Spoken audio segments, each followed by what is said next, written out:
anyone Your gut says Miami is going to win, and you should take the over. Your gut also said your NFT selfies would only go up in value. They didn't. But your head is on SportsGrid and knows the QB is in concussion protocol. The backup has a 45 QBR against the zone coverage. The New York D has the most sacks in the league. So yeah, trust your head. It's smarter to be on SportsGrid. So what are your impressions of Valhalla, just for folks that have not seen it on TV or didn't watch the Ryder Cups or past majors? You know, they see a PGA maybe at a Southern Hills or a Bet Page or, whatever it may be. And they're like, Valhalla and Louisville, Kentucky. But like, look at the tournaments produced and it's insane. Yeah. It really has. And obviously, of course, I'm a bias toward it. Only on SportsGrid.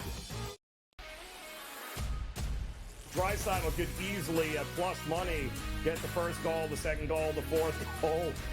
There's a few guys here. Maybe the prop betting market is not a bad way to look here. Clippers over the Mavericks. If I would have told you that score before the game, knowing that Kawhi Leonard wasn't playing, I would have really figured it would have been the other way around. But the NBA is just crazy. In-game live, all access, only on SportsGrid.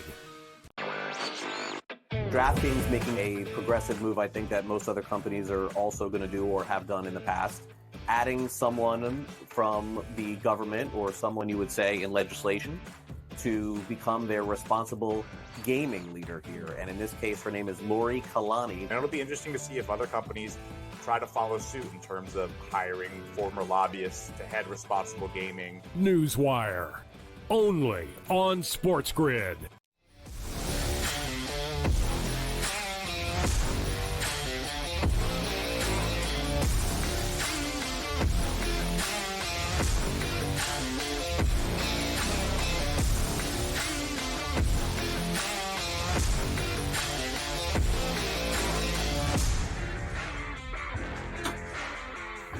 All right, welcome in-game live, and we are PrimeTime here on a Monday here on the SportsGrid Network. Joe Raineri alongside Dave Sharapan as we're getting ready for the puck to drop. Stanley Cup Finals, Game 2, Sunrise, Florida, as the Panthers look to make it a 2-0 series lead. And Edmonton, of course, is trying to do everything in their power to get this thing evened up before they head back for a couple of games in the middle of nowhere.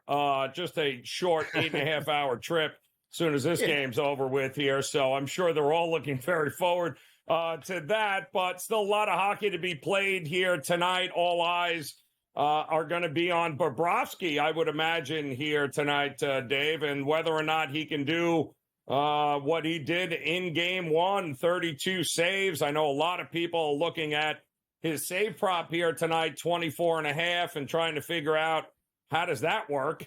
When he certainly had, right. All they did was pepper him the whole game. But I think people forget it's not like, Paul Maurice, the coach of the Panthers, isn't going to make adjustments in this game either. So that it's 24.5. It's not a gift from the gods, right? There's a reason why it's at 24.5. Might be a little bit light. I mean, in all honesty, it might be a little bit light. But you figure that to come back a little bit because you need a better team total effort defensively from the Panthers. So that will be fixed. I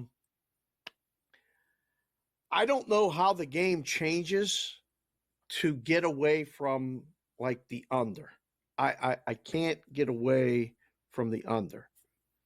Either team takes a lead, it's good for the under. And you got Bobrovsky, who, doesn't have to stand on his head again, but knowing that he could do it clears up all those questions. Skinner played as good as he probably could play. It wasn't his fault that those goals were scored. He's been great. So, I don't want to make it too hard, but, Skinner's stats right there. A little bit, I don't want to say they pale in comparison to Bobrovsky, but they're not even as good. But he's been excellent. They fixed whatever was going on against Dallas, and became a different team. So, Joe, you hit the goal. What was it? Goal in the first 5 with no goal in the first or under in the goals in the first 10. Everything hit that we talked about on Saturday. It was perfect. Good night for you. Yeah. No, it was a great, not exactly the way we thought it would go, but it certainly the tickets cashed nonetheless. So that's good. But it got once they scored as quickly as they did in the first and the second. The third period, though, was a much different animal here. It was funny. The Panthers are doing exactly what the Oilers did to the Canucks and to Dallas, where they had a lead and then they just made it absolutely impossible because the shots on goal were not that far apart in the third like they were in the first and the second period there with Edmonton. So the in-game adjustments from these two teams is going to be fascinating to see because the Panthers are a team that seems to get better as the game goes on. And I do think it's vitally important, which is why I'm going to bet it here, that the Oilers come out and score first here, Dave. And I think they to score the first goal in the first period is plus money here because I do think they need to come out and they need to convert on one if they're going to have a shot at getting this done. The whole world is betting the Oilers to bounce back in here. Yep. I'm not quite there yet, but I am in agreement with you because I do think the under 5.5 is the only way to look at this. It feels the first 1 to 3 is going to win again, period. Yes, that's a very good synopsis of what the final score will be. You could take a shot on like exact score props, 2-1, 3-1. You could also take a shot on first goal score. First goal score is all over the board here. It's one of those ones that I don't think I have a strong opinion, but you don't have to have a super strong opinion when you have double digits on everybody but 2 guys. I think you owe it to yourself if you're going to play this market. You have to have Hyman. Hyman has scored them, goals all playoffs long. I don't know who I would pick for the Panthers. I'm looking. Hyman, to me, is the obvious choice when it's not McDavid. Okay? I mean, he's got 14 goals in the playoffs. That's really it's almost good. Even money, though. Like I know. It's like I know. I know. Yeah. I mean, that's the only problem that I have with that, Dave, is that I'm looking at these anytime goal prices here, and he's right up at the top at, plus 110, plus 105. It's like, oh, come on. You got to be kidding me here. I mean, he's been bet all day long here. Connor McDavid, a lot of folks seem to think maybe the assists is the way to go with him, that he'll be involved, maybe not scoring, but certainly in the assist category here. And, listen, Draisaitl, Connor McDavid, Hyman, this line is going to get a lot of minutes on the ice here tonight. And it is certainly important that they get out there, I think, and score early. And I also think it's important they score on a power play. But I don't know, Dave, that's a given either, because it's not like the Panthers' power play killing hasn't been right up there with the Oilers. So, we made so much about how they have just been converting, 35, 36% on the power play. They were one of the most dangerous teams with a man advantage. But the Panthers have been killing them just as much as the Oilers are. So, if they could score any goal tonight, I think a power play goal would best suit them to get that ball rolling. But I'm not convinced it's going to come from that. It better come from 5-on-5. It better, but you're right. The game, if it's called differently by the officials, and there's a few more power play opportunities, the game has a shot at going over. I think that's the hard part about the handicap in the hockey. What we do know is Florida's at home, gets the last change, can set up the matchups they want. That will dictate underplay more often than not. I think Edmonton has to break away from what Florida wants them to do more so than Florida has to break away to what Edmonton wants them to do. Florida does the same thing all the time. All the time. I mean, over and over and over. Is there something you do every day, like over and over and over, other than walk the dog? Why, I need something else I need to do over and over and over and over every day. My goodness. You got to be kidding me. Yeah. I show up here on SportsGrid over and over and over again. See, boom, just like that. I am this close to pulling the trigger on the old plus 300 tie at the end of regulation, too. Tonight's the night that happens, right? Like, if they that's got going away to happen, with it. Right? Yep. Yeah, if it's going to happen, it's got to be tonight in Florida. It's going to happen tonight. It's not going to happen in Game 3. If everything stays the same, there's no major injuries. I think Edmonton wins Game 3, not in overtime, and then Game 4, you come back with that overtime bet again. Depending on if it's, if it's 3 games to none, you get Edmonton's best game. If Edmonton wins, it's 2-1, and it's a death match, meaning they play all the way to the end. So. It feels like it could be a 2-2 2-2 game. It could be a 2-2 game at the end of regulation going into overtime. And I don't think anybody would be upset if that was the way that's the way it goes. And at 3-1, why not put a couple of bucks on it here? And I do think it's going to be a pretty entertaining game here tonight. So we'll have much more on this. We've got plenty of Major League Baseball going on. We'll get you caught up with it all as In-Game Live Primetime continues here on the Grid.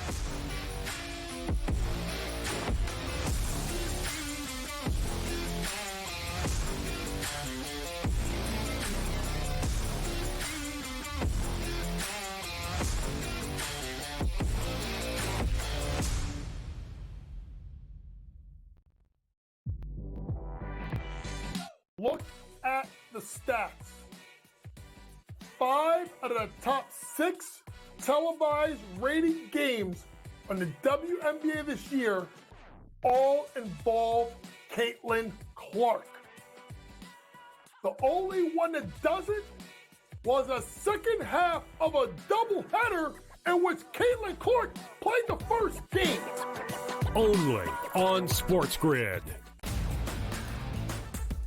8 playoff games at home for Boston in Beantown. They are 6-2 straight up. The wild card, I would say, in this game is not necessarily, well, what are we going to get out of Luka Doncic, Kyrie Irving, Brown, and certainly Tatum. It is Kristaps Porzingis to me, because we're not getting back a player that's like, hey, rotational guy. Like, remember when Derek Lively went down with the injury? He was playing well, but a young player, like a piece. The early line. Only on SportsGrid. Garrett Cole is getting ready to come back, too. I guess look, they've played great without him, but you're not going to say to Garrett Cole, look, don't come back. I mean, it's a ridiculous conversation to have. They're not going to take any unnecessary chances. And look, they're at the point where they have a lead. They certainly are going to make the playoffs, I would say, barring some sort of complete collapse. And that's all it takes. Newswire. Only on SportsGrid. If you're in the room, what are you doing with the Judge MVP number? Books are now 2-1, standalone favorite. What are you doing with the Judge number? What do I do with the MVP? I let them bet Judge at what? Even money? Come on in. I mean, you have to acknowledge now that he's the guy.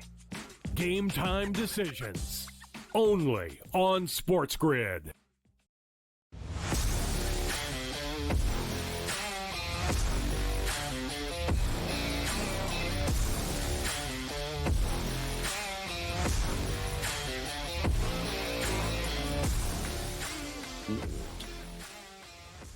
All right, welcome back In-Game Live, and we are prime time here on this Monday night as we're getting ready to puck to drop. Sunrise, Florida, Game 2 of the Stanley Cup Finals, and this should be a good one. A lot of late money pouring in on the Oilers. We're seeing it was plus 120 as about an hour ago, down to about plus 105 right now. So a ton of steam coming in, backing the Oilers late. We also have seen the juice increase on the under 5.5. So that appears to be where the market is looking right now. A lot of Oiler money and a little more under money in this game 2 here. Will the Panthers drop them in a 2-0 hole, or will the Oilers be able to get one and head back to Edmonton, knotted up at 1 apiece? Only time will tell here. Should be a good one. We're looking forward to it. We also have plenty of Major League Baseball going on, and the news, good news, as a matter of fact, Dave, is I just watched Soto rip a single here off of Seth Lugo. Guess who's playing tonight? That's right. Guess who's back? He is back in that lineup and didn't seem to hurt the forearm on that swing. So we'll keep him posted there. Rodon on the mound there, and I don't know why everyone continues to try to fade him. I'm a little miffed on all the love for the Royals here tonight. I'm not buying it. If it ain't broke, don't fix it here, Dave. But I mean, the idea that this lineup of the Yankees can't get the Lugo before they get the Rodon, I don't understand why everyone's waiting for the wheels to fall off. He's obviously much healthier. He looks a lot like the guy that made himself a whole lot of money with the Giants a few years ago, doesn't he? Yep. I saw this number today, and I was like, really? I know that the Yankees and the Dodgers had everything over the weekend, and that was what everybody saw and all that other stuff. And this number came, and I went, oh, wow, okay. It's definitely a little bit light Yankees-wise. So I like the Yankees. It's good news Soto's back. I mean, I don't know if you remember the lyric, but, guess who's back? Back again. Soto's back. Tell a friend. Mm-hmm. That's a little bit of Eminem for you, little alternate version of it. But, yeah, I like over as well because you saw it. What was it, yesterday? Yeah, it was yesterday with Gill and Glasnow. Mm-hmm. You get these two really good pitchers having really good seasons. You get lower totals. And I don't want to say it's a tax. I hate using that word.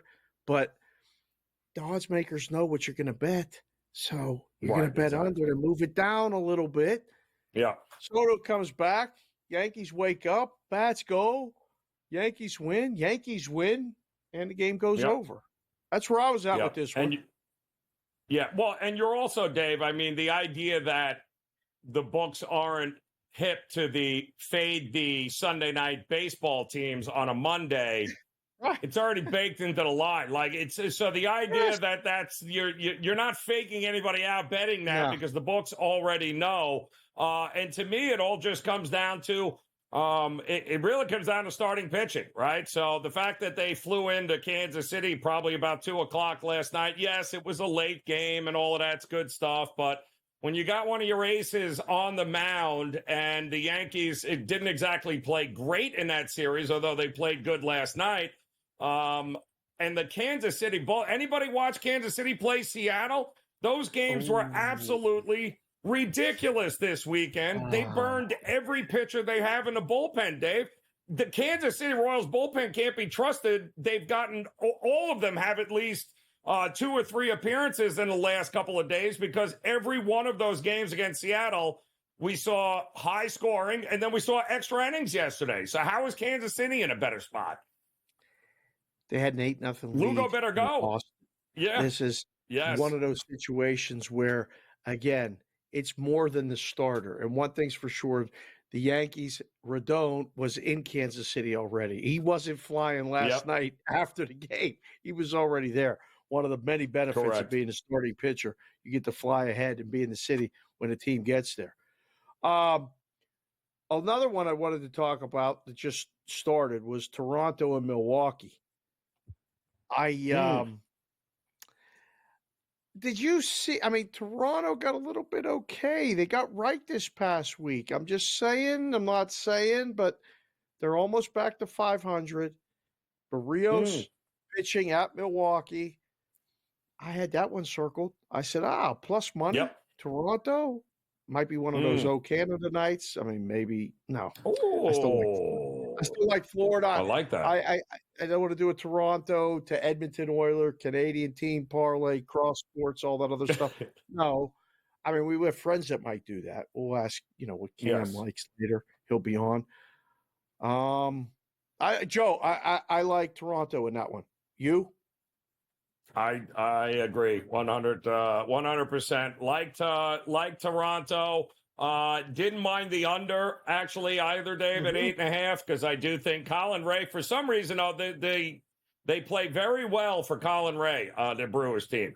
They tend to win his games and give him a little bit of run support. But I do like, I certainly like the matchup there with Barrios early on in this one. He has been absolutely crazy, Dave, when you see how fewer runs he's given up in his life. I mean, he's 5 or 6 quality starts, so I don't think you have to worry all that much about the bullpen coming in. I do think that they'll be able to hold their own here, this Blue Jays lineup, even though they have not lived up to their potential here. But I do think this is a good spot as an underdog to back them. And I did like the under 8.5. And by the way, it didn't take the Yankees long. 2-0 right now here. 2 outs.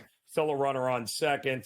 So those of you that might have participated in the Yankees in the first 5, you're off and running. And also pretty good for the total if you looked at the over 8.5, which a lot of people were, Dave, for sure. So we'll see how Rodon does here in the bottom of the first. The Royals are on their way up to the plate. We got a 4-2 game. Baltimore looking to sweep Tampa Bay, and the puck is getting ready to drop. Game 2, the NHL Finals. Buckle up. Going to be a heck of a Monday night. Come back and join us here in-game live, prime time here on the Grid.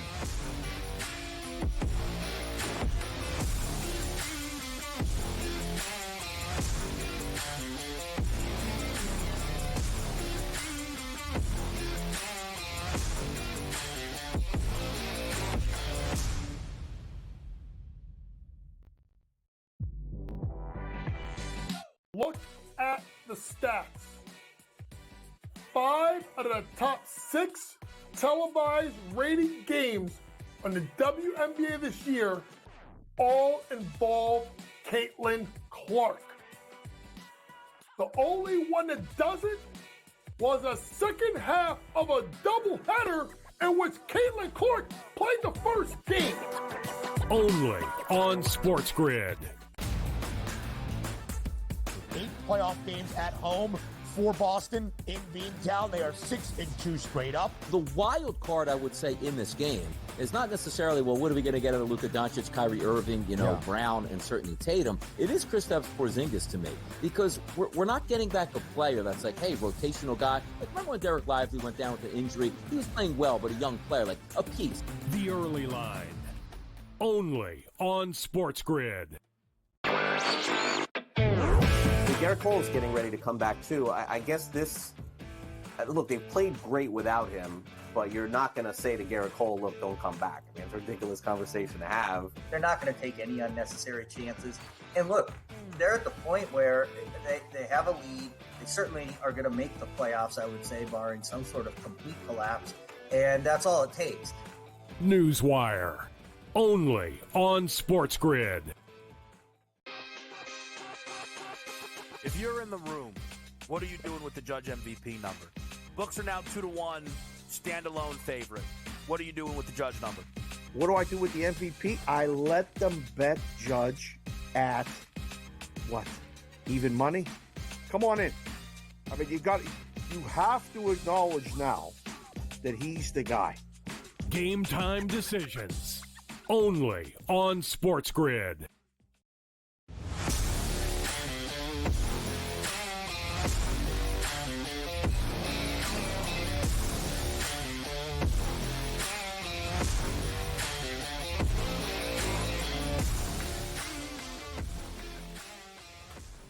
All right, we are off and running here on InGame Live, primetime on this Monday now, June the 10th. As the puck has dropped, we've got no score right now. Panthers and the Edmonton Oilers. We've got about 3 minutes in so far here, Dave, and not a whole lot going on right now. We are looking at an under in this game. You and I believe we're both on the same page there. Yep. We do think first goal. I did bet Edmonton for the first goal of the game simply because I think that's most important to them, is to get out in front and get rid of the whole idea of being shut out, get a goal, know that you can beat Bobrovsky and let it go from there. But that's also hoping Skinner doesn't, turn back into a pumpkin, which I still think most people are scared about here, Dave, with Edmonton. Feel like it could happen just based on the past, not current form. Current form, He's playing some of the best hockey of his entire career. So hold up on that judgment. But I can be honest, sometimes watching a game when you have the under and the hockey, you want nothing to happen. I don't want any power plays. Just dump in the corner, keep the puck moving, minimal whistles. You look up, and then all of a sudden there's 8 minutes left in the first period, and there's still no score. So that's good. I don't know, Joe. Does Edmonton have to win this game to win the series, do you think? I was just saying, Dave, I mean, I know everyone's so convinced that the Oilers are going to win this, and they may very well, but I would not be shocked if we get to a game 5 and only the home teams have won games. I mean, I really wouldn't at this point. So I would not be shocked at all if that's the way it turns out. Both these teams are very capable, obviously. They also, they don't have a lot of experience against one another. Just the 2 games during the regular season and do with those that whatever you want there, Dave. That doesn't really I don't spend a whole lot of time talking about or worrying about what they did back in December against one another. I do think that this is still going to be a little bit of a feeling out process and a chess fight, which will favor the home teams, I think, early on in the series. So it wouldn't shock me at all if it's tied 2-2 and they're coming back for a game 5 in Florida and got to make a 90 million mile trip to get back here. I think this is now the furthest 2 teams have had to travel in Stanley Cup history. Is that correct, Dave? It is. It is 100% correct. So it'll really come into play if they get to the 6th game, right? Because you got to go, you got to come back. Then when you come back, then you got to go back, and that's where the tiredness is going to be. So total games 205 for 6 games, plus 240 for 5, which is the longest odds of the 3. That actually makes a lot of sense. Yes. 7 games I feel like should be higher too, but they shorten it because of the before the series price. So that's kind of what it comes to when you do that. I don't know. Let's just get through. We did it all during football season. We wanted scoring in the first quarter, first half. Now we're doing in-game live, me and you, and we want no scoring. I love the goal horn. Right. And if we get a goal, I know Vinny's on the button. And if Vinny's not, Patrick's behind him to let him know, push the button. I hope we don't hear the goal horn in the next 30 minutes, Joe. That'd be fine with me. Well, I mean, heck, like I said, a tie at 3-1 wouldn't be a bad one, but we're about 4 minutes in, Dave, and the Oilers still don't have a shot on Bobrovsky. So what a difference a game makes at this point. So they got a couple of shots on Skinner, but no shots on goal here for Edmonton yet, about 4 minutes in. So it doesn't look to be the same old here. The adjustments, the line changes are in place for both teams here, and we'll see where this leads. But with the way these 2 teams are forechecking right now, Dave, I'm not quite sure the goalies are going to get a whole lot of work here early on in this one. No breakaways, nothing like that. So we'll see what happens. No sloppiness either, by the way. No turnovers. It looks to be both these teams are coming out and ready to play here in the first 5 minutes on a 0-0 game. We'll have more on that and an update from Kansas City with the Yankees. We'll do that on InGame Live Prime Time here on the Grid.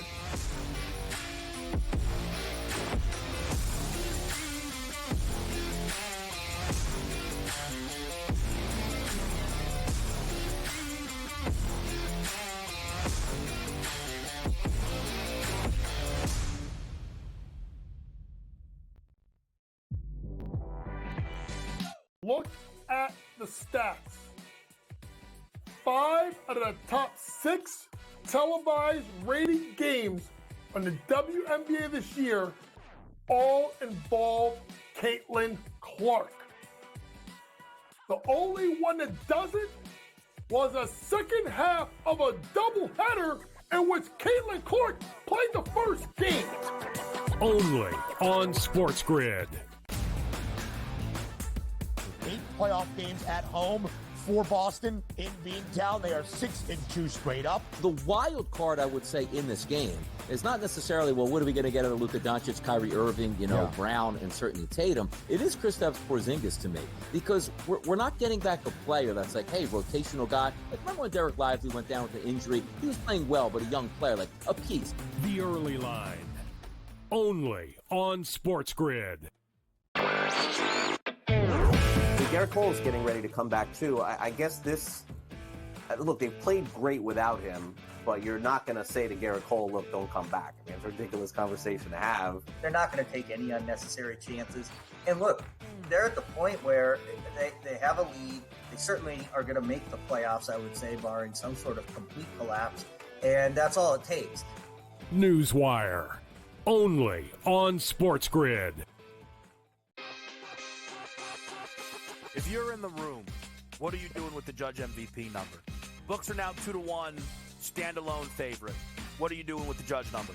What do I do with the MVP? I let them bet Judge at what? Even money? Come on in. I mean, you have to acknowledge now that he's the guy. Game time decisions. Only on SportsGrid.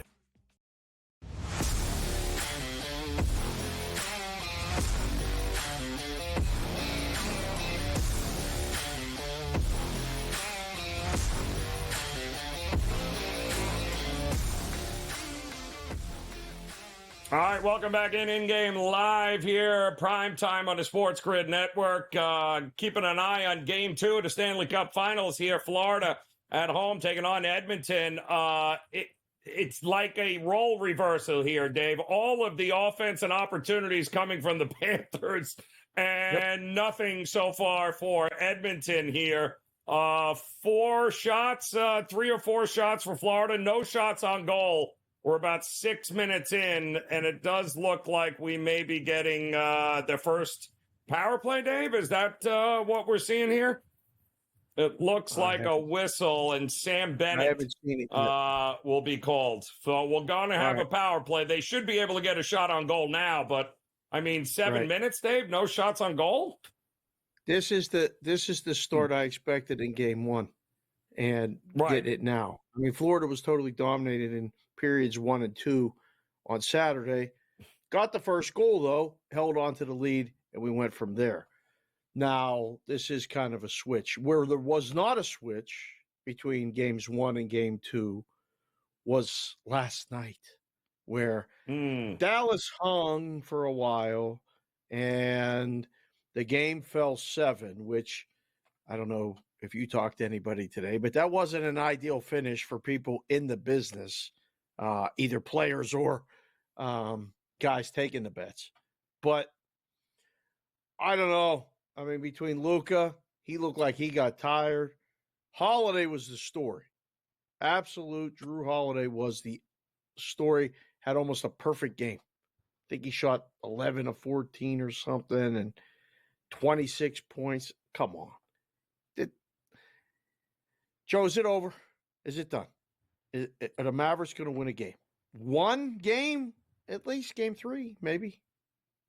Well, I mean, listen, there's a lot going on here with this thing. And you're right, Holiday was tremendous. But don't forget, Holiday was tremendous with Milwaukee when they ended up beating Boston and knocking them out there on the way to a championship. So maybe the best move by the Celtics was from the front office. Maybe that's your MVP, is the moves that they have made in order to put this team together. Listen, I don't think anybody thinks that the Celtics aren't the better team or the Celtics aren't going to win the championship. But I will say this. I'm not quite sure what Holiday or what Tatum or what Brown or anybody else for that matter had to do with the fact of them going 16 of 24 from the foul line.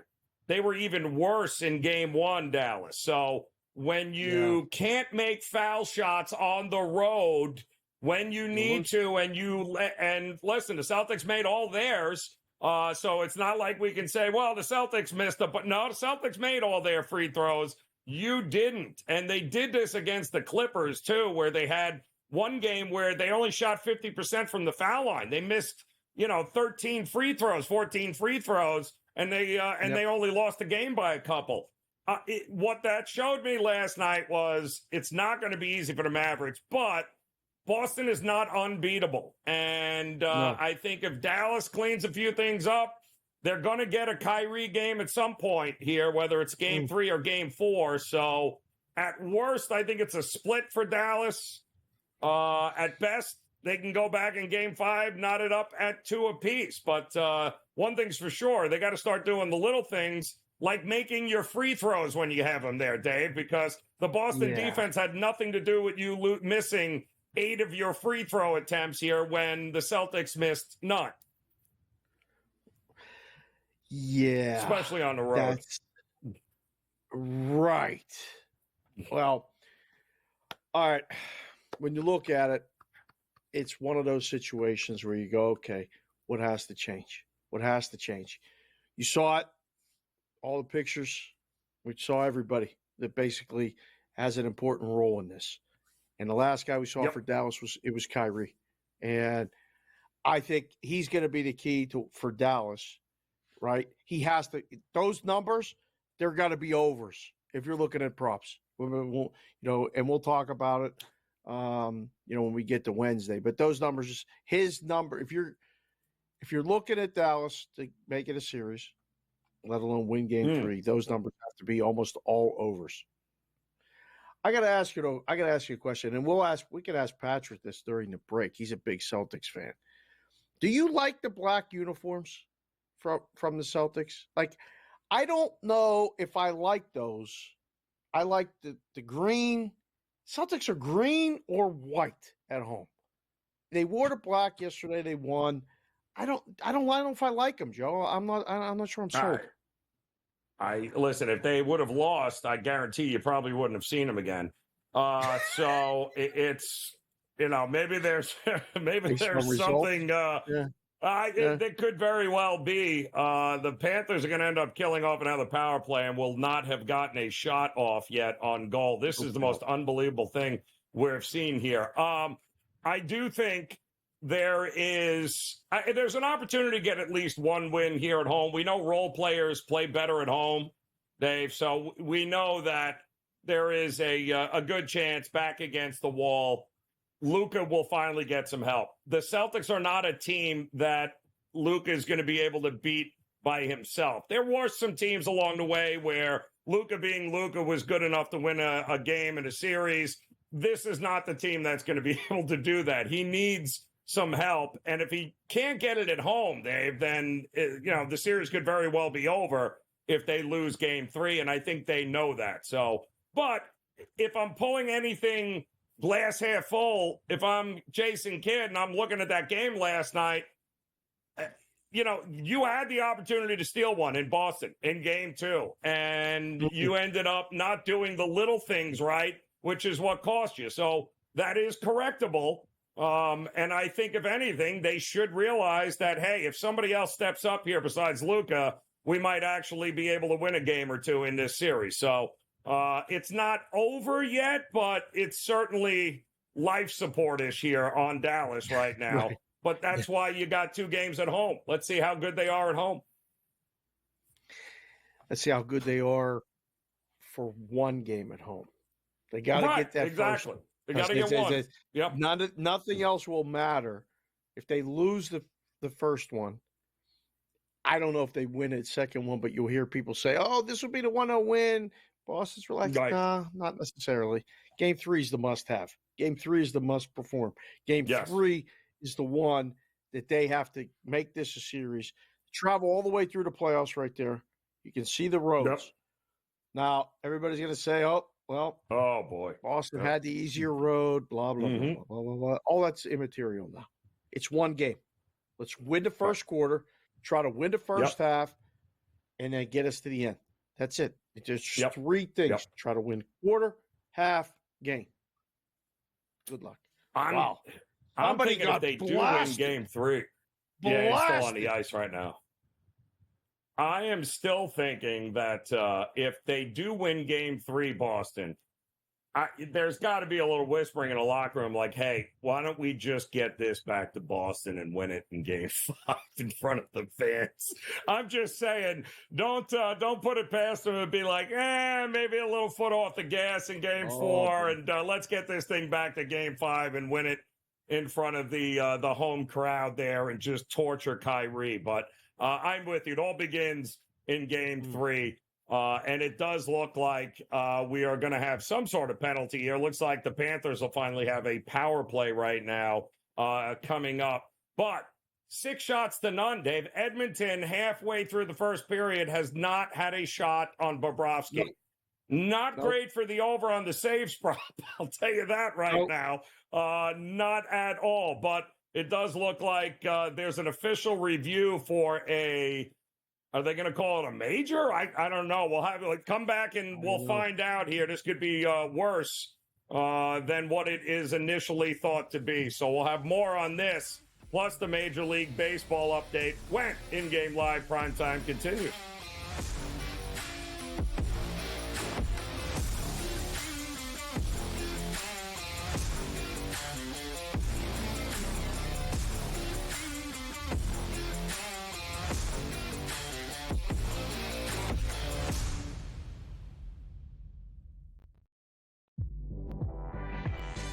Look at the stats.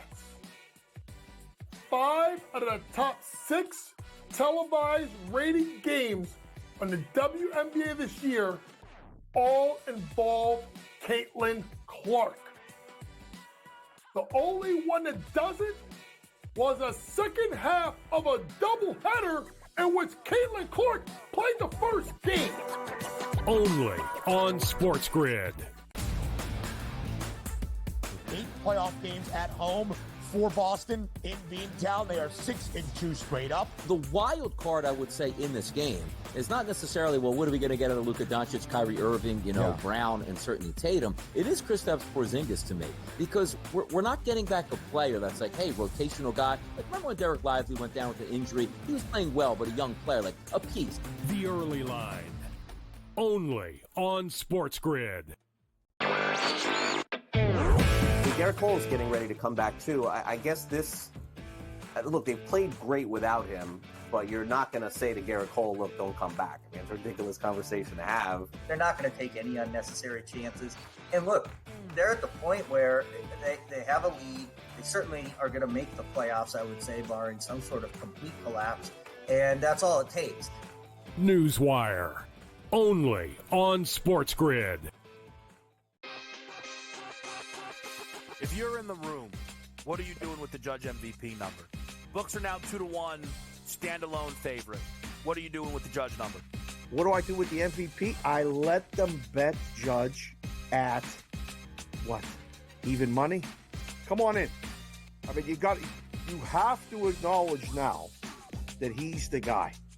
Game time decisions. Only on SportsGrid.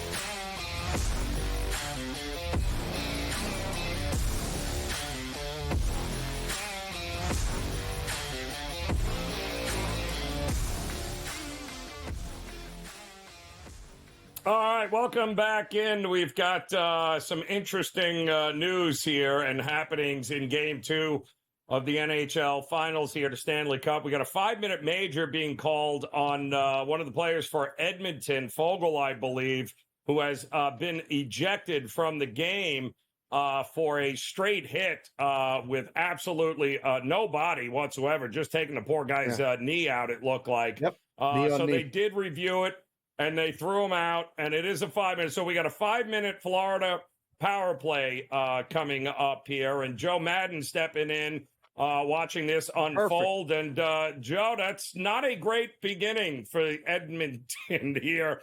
They don't have a shot on goal. We're halfway through the first period so far.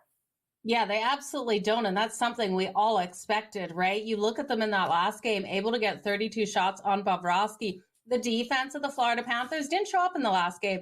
And even though that box score was 3-0, offensively, they didn't show up either. They ran into Edmonton ran into a hot goaltender. Otherwise, that should have been a 7-2 style of game. So I'm glad to see the support come for Bobrovsky. They're them shutting down the Edmonton Oilers. But I tell you, Foegele getting that 5-minute major here, so many question marks on what that will mean, if it will mean a suspension for him and what will happen. Lustrainen here going off the ice. He did have a broken leg last year, so hopefully this injury isn't as bad and he'll get back out there for them, at least in their next game. But Foegele, I'm not sure, you guys. That's not good for Edmonton. It messes up the lines. No. So when a guy gets a game misconduct in the first period, you have to fill those spots. So that's more ice time for someone else, and you have to play with a different combination. So the Edmonton will probably be able to adjust better.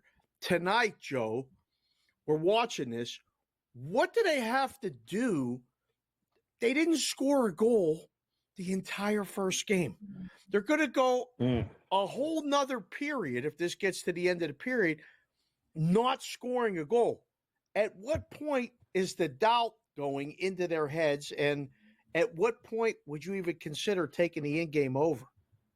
Ooh, I don't know at what point I'd consider taking the in-game over, Dave. I'm worried that this is going to be a super low-scoring game. We saw Bobrovsky be incredibly strong in the last game, and now we've seen the Florida Panthers step up and giving him the support with them holding Edmonton to no shots on goal. The good thing for Edmonton here, though, it does look like Florida has taken a penalty as well. So this is going to be an even matchup out there on the ice for the next couple of minutes. Hopefully they'll be able to get a couple of shots on goal. But I do think for Edmonton to be able to find the back of the net, they're going to have to find those holes in the Florida Panthers, and they're going to have to hope they can catch Bobrovsky sleeping out there. He's been absolutely fantastic. He hasn't been allowed those goals to come.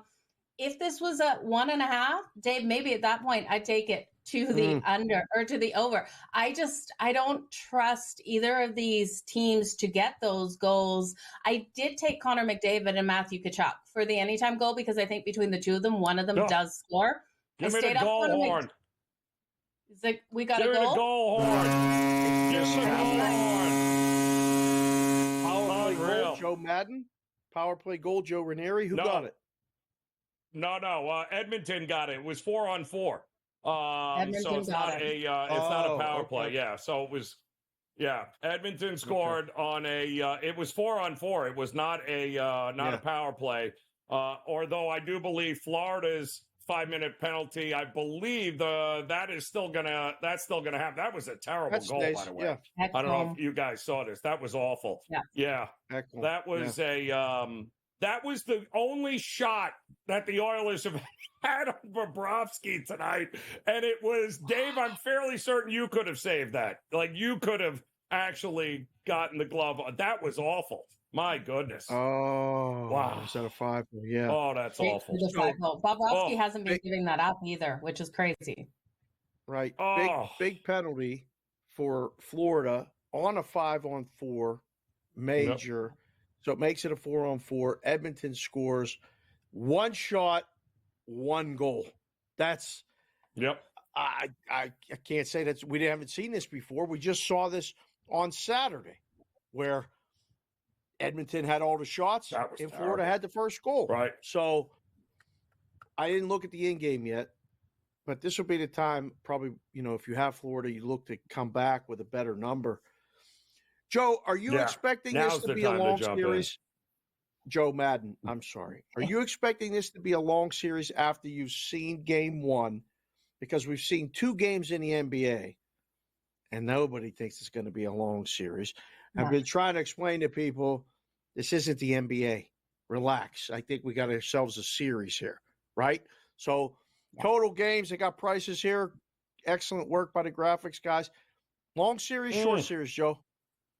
I think it still goes 6 plus 205 for 6 games in this series. I know, Joe, it's going to be super painful for it to go 6. We don't want it to end any faster, though. We don't need more time off of hockey. And if it goes to game 6, I might be at the game. So fingers crossed, this one goes to 6. I love that plus 205.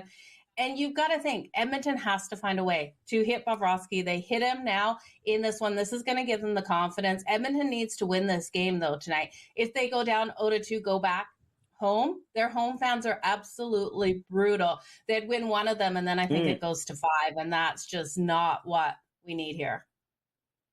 Yeah, Montour just hit the crossbar on what would have been a very it was a wide open net too, and he hit the crossbar on the top of it and missed it. But we do have about 7.5 minutes to go here, Joe. In game right now, Florida plus 155, minus 190 for Edmonton. Still 5.5 on the total here. Is it swaying yourself one way or the other on the total? I'd still look at that total under 5.5 at minus 106 right now, Joe. I do think both of these teams have to be so tight defensively. Edmonton scoring on their first goal, on their first shot, that's fantastic. But I still do think they're going to struggle to put more goals in the back of the net.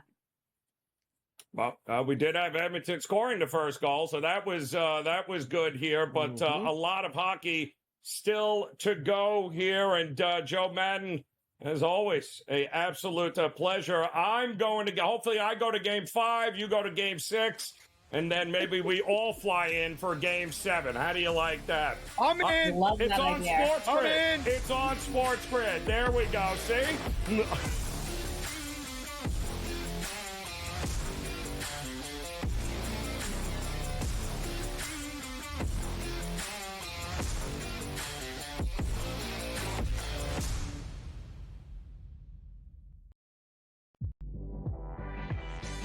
Look at the stats.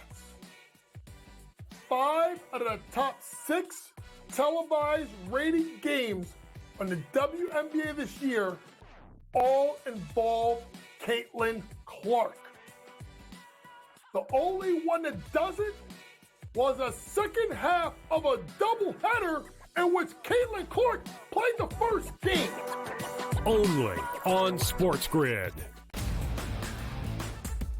8 playoff games at home for Boston in Beantown. They are 6-2 straight up. The wild card, I would say, in this game is not necessarily, well, what are we going to get out of Luka Doncic, Kyrie Irving, Brown, and certainly Tatum. It is Kristaps Porzingis to me, because we're not getting back a player that's like, hey, rotational guy. Like, remember when Derek Lively went down with an injury? He was playing well, but a young player, like a piece. The early line. Only on SportsGrid. Garrett Cole is getting ready to come back too. I guess this.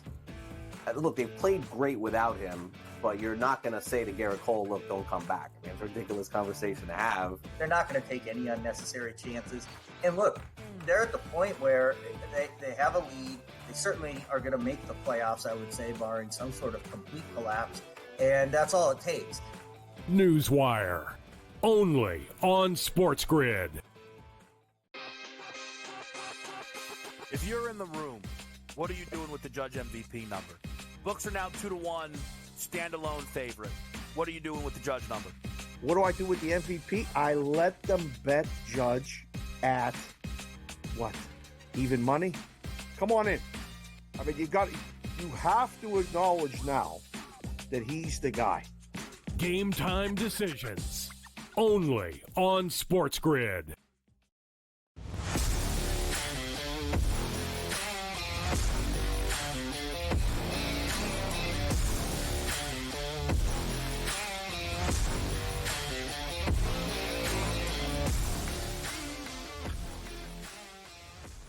All right, welcome back in here as we look to close out this first hour of in-game live prime time. Much going on here in a 1-0 game right now. Edmonton over Florida, game 2 of the Stanley Cup Finals here in one of the, for a guy that made 32 unbelievable saves in the last game there, Dave, he let a absolutely horrific goal in, Bobrovsky did, on the first shot of Edmonton. with what, about 10, 11 minutes into the game. They hadn't had a shot until that. And that one was bad. And they did kill the major as well. So consider it another power play gone by the wayside. The Panthers did hit the crossbar, had some shots there, weren't able to convert, but I'm still seeing 8 shots to 2 shots with about 4 minutes to go here. Outside of that bad goal, it's been the Florida defense really a story so far. Yes. You got to stop the first shot you see. It's kind of an unwritten rule. You can't let in the first shot. It's, comes at you 8 minutes into the first period. In all fairness, it was a 2-on-1, and you could see his head was checking to make sure that the other guy was there. The defenseman takes pass, goalie takes shooter. It's simple. Come out on top of your crease, take away the angle, force him to pass the puck, or hit you in the pads. And he didn't do it. He kind of stayed a little bit deeper in the crease. 5-hole. You can't have a major and then take a penalty and then give up a goal. That's everything that could have gone bad for Florida did with everything going in their advantage in that situation. So, look, this is a perfect start for Edmonton. They get out of this period, having been outshot by almost 10 shots and a penalty and an ejection, and you're winning 1-0. You got to feel pretty good in that situation if you're the Oilers, Joe, or you got the Oilers on your ticket. That's that's like Boston being ahead yesterday in the Celtics game at halftime when they're shooting like they made like 3 threes or something in the first half, right? Everything bad happened and they're still winning. You just knew it was like, this is not good if you got Dallas. Florida got to get a goal. Rather be lucky than good, right? Yeah. Edmonton has won twice as many faceoffs. The penalties are knotted up at 2 apiece, although the major penalty was a problem there, which means the Oilers are going to have to make some adjustments there on their line. And again, 2 great opportunities on the power play for the Panthers. They hit the top crossbar on one of them. And there was another chance, which it got ricocheted, went over the net on another shot that they had. So all in all, if you're Edmonton, you're happy to have a 1-0 lead, but we got about 4 minutes to go here, and the Panthers have still controlled the puck for the most of this first period. But a lot of hockey here to go. In the meantime, we've got Major League Baseball here as well, Dave. A quick look at that scoreboard. The Yankees up 2-0.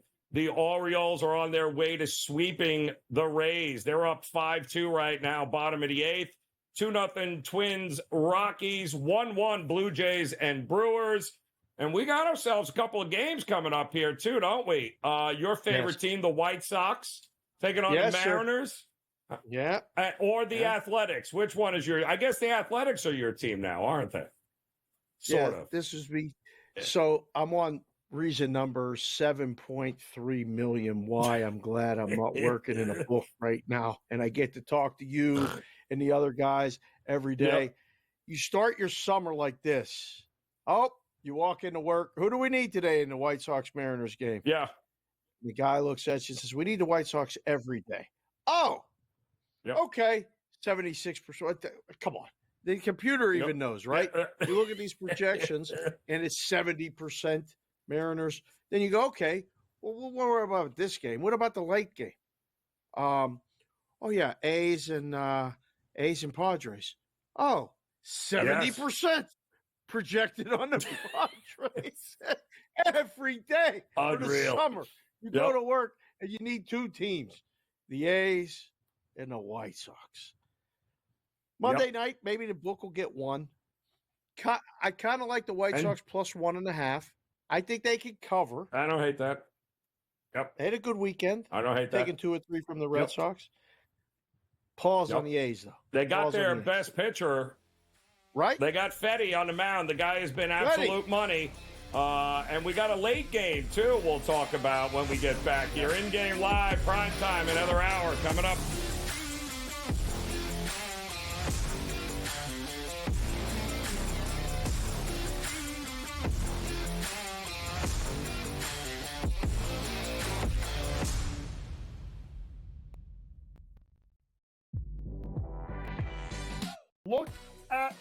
stats. 5 out of the top 6 televised rated games on the WNBA this year all involve Caitlin Clark. The only one that doesn't was a second half of a doubleheader in which Caitlin Clark played the first game. Only on SportsGrid. 8 playoff games at home for Boston in Beantown. They are 6-2 straight up. The wild card, I would say, in this game is not necessarily, well, what are we going to get out of Luka Doncic, Kyrie Irving, Brown, and certainly Tatum. It is Kristaps Porzingis to me, because we're not getting back a player that's like, hey, rotational guy. Like, remember when Derek Lively went down with an injury? He was playing well, but a young player, like a piece. The early line.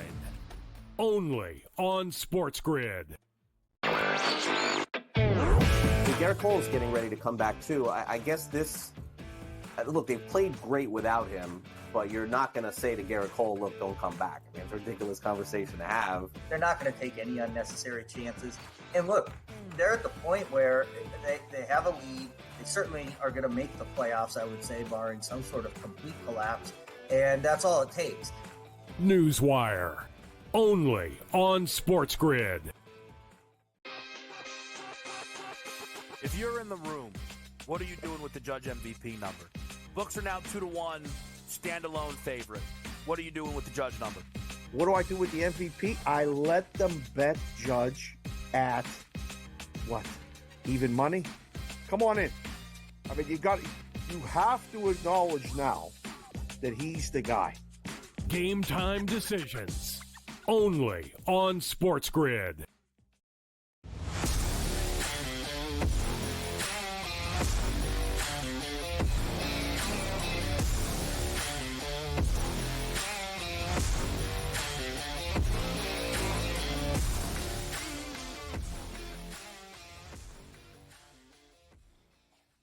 All right, welcome back in, off and running another hour here of InGame Live PrimeTime on the SportsGrid Network. Joe Raineri alongside Dave Sharapan, and we have got another power play coming for the Florida Panthers with about 60 seconds left in the first period. It is 1-0 Edmonton on one of the worst goals you will ever see Bobrovsky give up, but I guess it's only fitting. You can't save them all. What's the difference? But 1-0, they will carry this over into the second period, Dave, which is not a bad way to start coming out of the locker room. We're waiting on word of Ekblad, who has been taken back to the locker room for the Panthers, waiting to see what's going on with him. The Oilers are now up to 32 straight power play kills here, including a 5-minute major in the first period. So this is all about the defense and all about the under, Dave. Are we seeing anything different than what we thought we would? Nope.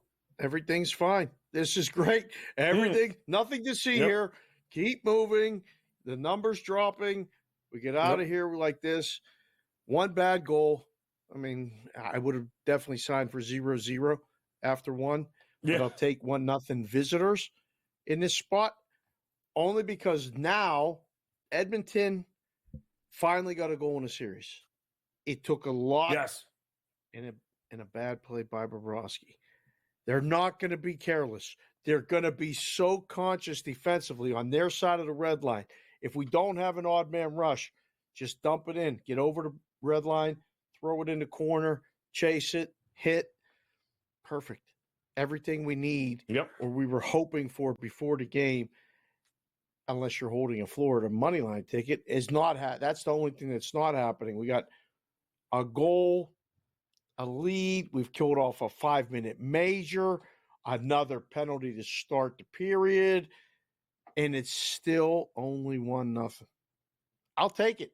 With us on the under, I'll take it, because I don't want to say we got away with one and they should have scored 1 or 2, but they didn't. So now, vamonos, right? Let's go. Let's go under. Keep going. Yep. That's good. Yeah.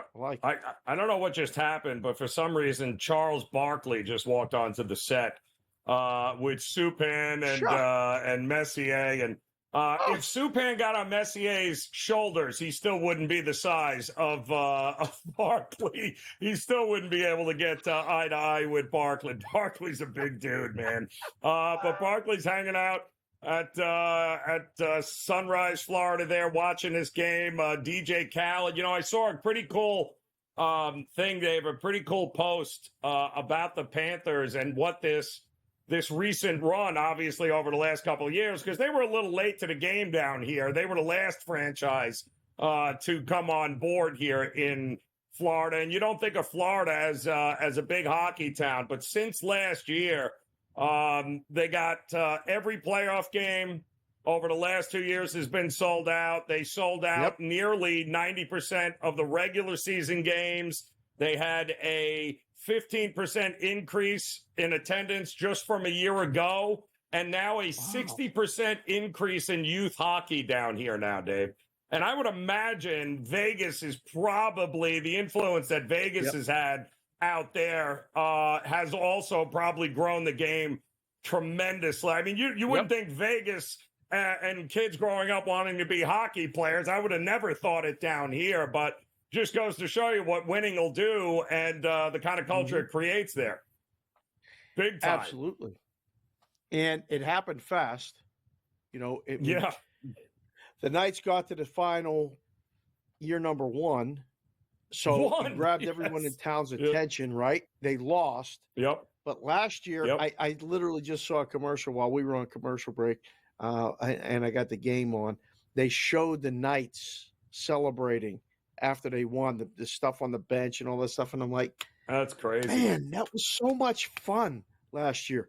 Me, my wife, and my daughters ended up going to the championship parade. It was 112 degrees. There was a lot of people passing out. It was really hot, but they won, and they had the parade. It ended at T-Mobile, and they had a big stage. It's fun to get caught up in it. There's nothing like, although the baseball is close, there's nothing like the postseason run in hockey. I stand by it. NFL playoffs are what they are, blah, blah, blah, blah, blah. Like this stuff is where it's at. It's been a good playoff series up to this point, and I hope I'd like the score to be like this after 2. 1-0 after 2. And right? And then get Florida to get a tying goal and Florida to win in overtime. All the drama hits, as well as your game to go to overtime ticket. If we that would be fantastic. Maybe it'll happen, right? Yeah.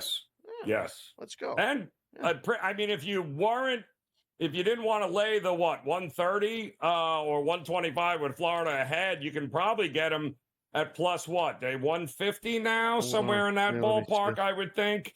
Still an opportunity for you to jump in. It's a 1-0 game. It's not like they haven't been there and done this. So it could very well be an opportunity to get them at plus money at home, which is usually this is a pretty good spot. This is why you wait to back Florida. Wait till they give up the first goal, and then you jump in on them at plus money. If you like Florida, I would not have a problem jumping in now on this. It's plus 160. I mean, that's I got no really problem with that. Like it's almost, it's time before they come out and come out on the power play. Because if they score quick, they go back to the original number. I got to ask you, did you hear the news about Danny Hurley today? Did you hear that he was talking to the Lakers and he got offered a contract and all that money, and he said they no. wined and dined him. He said no. I'm staying in stores. I'm going to coach college. The Lakers. No, thanks. That was fun. Thanks for a nice weekend. Dinners were good. I love it. We'll see if we come out and play UCLA, but bye-bye. Were you surprised he did it, Joe? No, I listen, I like him even more now. I got nothing but respect for the guy that he turned the money down. And you got to love a guy who recognized what this was all about. And everything that he's about as a coach and as a guy, as a New Englander, nothing about him screams LA And then he all of a sudden gets silenced with, aging superstars here who you have no shot at winning. They've got no draft picks. They've got they got nothing but turmoil. And he's like, it's just not enough. You could have offered him $100 million, Dave. I still don't think he was going to take it. Well, he's got an opportunity. I mean, 70 million? Some people are saying the report is it was too cheap. Like, why did you go through all of this and not give him $100 million, 6 year, $100 million? Everyone's like, what? You can't afford it, Lakers? I am so glad he said no, because it just goes to show you it's college there. And listen, he's not the only guy. Coach K could have jumped to the NBA, said no. Jay Wright at Villanova could have jumped, and they said, you got to appreciate these guys. You're especially in this day and age. It's going for a three-peat, Dave. Which I don't want to say puts him on the top coaches of all time list, but it sure puts him in the discussion. Love it. Right? It has to be mentioned. You can't do that. That's really the way it is now, especially the landscape is completely different. It's very, very hard to just keep kids in school, let alone win another one. Then alone win another one. Pretty mind-boggling when you step back and look at it. And the report is that Clutch Sports, a.k.a. LeBron James and Anthony Davis, had no idea that they were even interviewing him. They were considering him for the job. So, best thing he ever did was say no there. We'll have more on that coming up in Game Live Primetime. Exactly.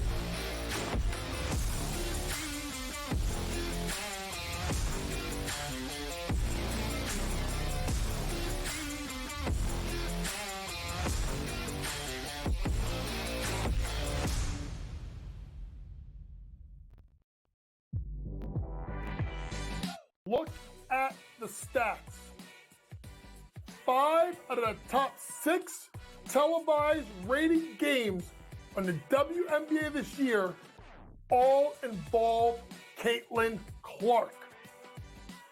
The only one that doesn't was a second half of a doubleheader in which Caitlin Clark played the first game.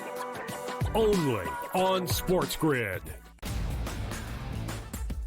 8 playoff games at home for Boston in Beantown. They are 6-2 straight up. The wild card, I would say, in this game is not necessarily, well, what are we going to get out of Luka Doncic, Kyrie Irving, Brown, and certainly Tatum. It is Kristaps Porzingis to me, because we're not getting back a player that's like, hey, rotational guy. Like, remember when Derek Lively went down with an injury? He was playing well, but a young player, like a piece. The early line. Only on SportsGrid. Garrett Cole's getting ready to come back too. I guess this. Look, they've played great without him, but you're not going to say to Garrett Cole, "Look, don't come back." I mean, it's a ridiculous conversation to have. They're not going to take any unnecessary chances. And look, they're at the point where they have a lead. They certainly are going to make the playoffs, I would say, barring some sort of complete collapse. And that's all it takes. Newswire. Only on SportsGrid. If you're in the room, what are you doing with the Judge MVP number? Books are now 2-1, standalone favorite. What are you doing with the Judge number? What do I do with the MVP? I let them bet Judge at what? Even money? Come on in. I mean, you have to acknowledge now that he's the guy. Game time decisions. Only on SportsGrid.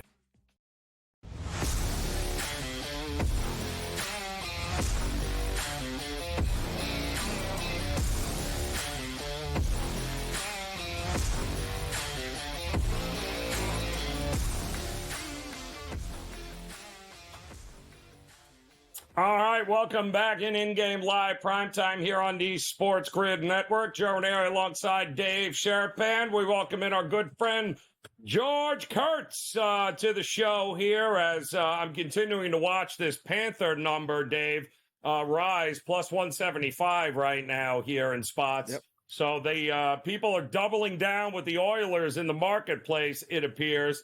But that total still hovering around 5.5, 4.5, 5.5, somewhere in there. George, what are your thoughts so far through one period? What do you think? What do you think of what we've got so far?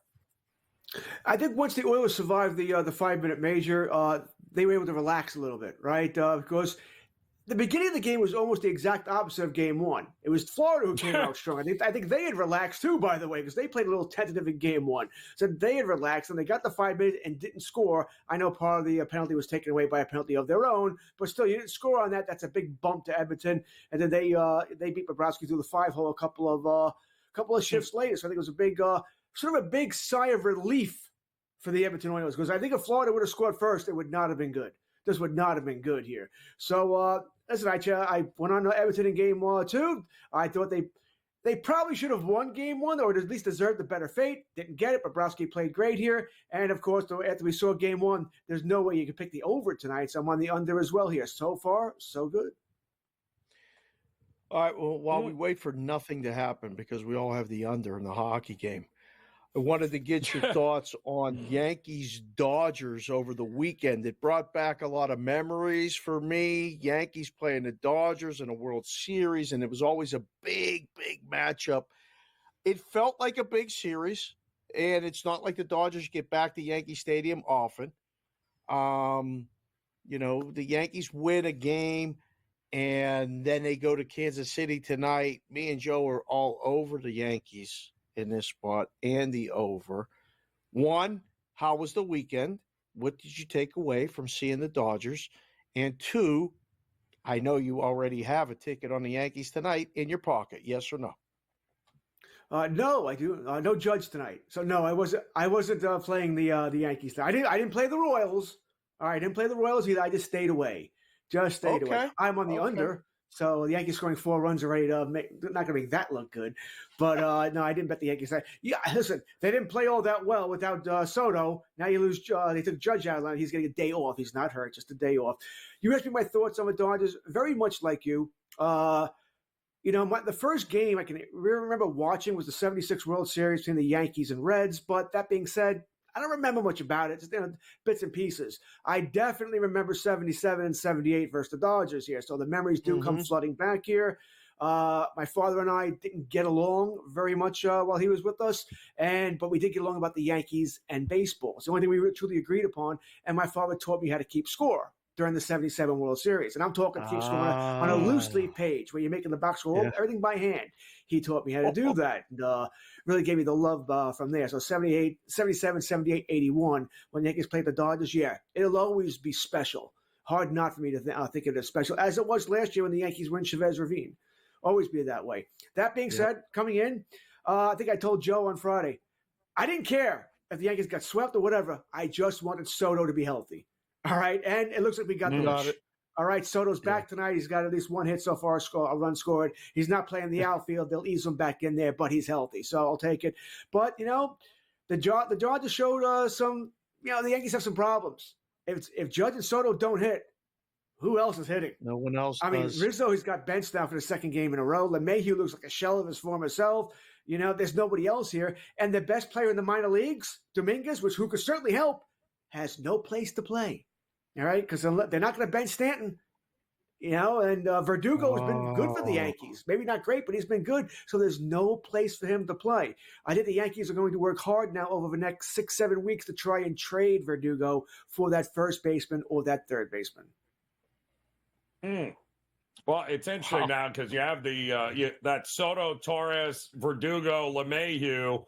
I believe they're 4 for 10 here tonight in this game so far. So that middle of the order, getting it done against what a lot of people consider to be the guy, right? And Lugo, not so much 8 hits, 4 earned runs, just 1 strikeout here tonight against him. In the meantime, I'll say it, Rodon's throwing a no-hitter heading into the bottom of the 5th. The Royals, who crush lefties, do not, for some reason, seem to be able to get to this guy. I just do not understand the fascination. Why do you think, George, people are expecting Rodon like this is a blip? He has been this good when healthy in his past. So I don't know why everyone keeps going, oh, no, he's gonna get lit up to what? The guy made himself $167 million because he was that good. Are you seeing, is this all a mirage? Is the wheels gonna fall off on him? I don't think so. We still have to remember Rodon was this good. This is why the Yankees signed him with a $167 million contract, because he was this good. Last year, he was hurt. Yep. He got hurt in spring training, probably came back too soon, was never that guy. This year, he's figured it out, and he looks like that guy again. He's a Cy Young candidate. Oof. He's not going to win it, mind you, but he's a candidate for it. He'd be top 10 in the award right now. So, yes, absolutely. I think Rodon, we should trust him. We should trust and rely on him right now. Lugo, I wonder if the clock has struck midnight. And it's not because of tonight's game. He got lit up by Cleveland last week. All right? You just wonder. He did. Yeah. All right. Pumpkin time. All right. He's turning into the guy he was. So I do wonder that here. Yep. And maybe that should have really maybe be a little bit more cautious about taking the under here. But I do wonder that for Lugo. But Rodon's been great. Listen, the entire Yankee pitching staff has been great. Cortez is probably the worst pitcher, and he's been more than serviceable. All right. So, so far the Yankees are surviving. And Cole, by the way, should be back next week. Oh, stop. Please, enough. Enough Yankee. Week. That was a Yankee portion of the show. Enough. Captain Chalk. Best team in baseball. Dubbed Captain Chalk by Raineri. There's 2 chalks coming up. Seattle against the White Sox. I kind of lean the White Sox. Or San Diego against Oakland. Do you have both, one or the other? Which one do you like? You got 20 seconds. I got both. I've got him in a parlay, and I've got him solo as well here. I am all chalk tonight. All chalk. All Shocker. chalk. Give me the blackboard, baby. Listen, we're going to have to take a break, folks. I did not see that coming here. George Kurtz, we'll be back in a minute. In-game live prime time.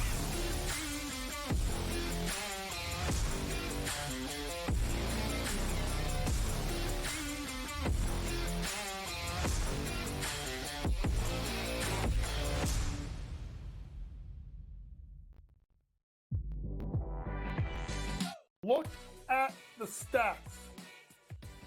5 out of the top 6 televised rated games on the WNBA this year all involve Caitlin Clark.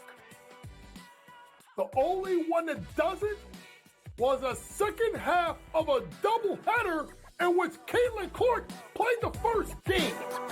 Only on SportsGrid.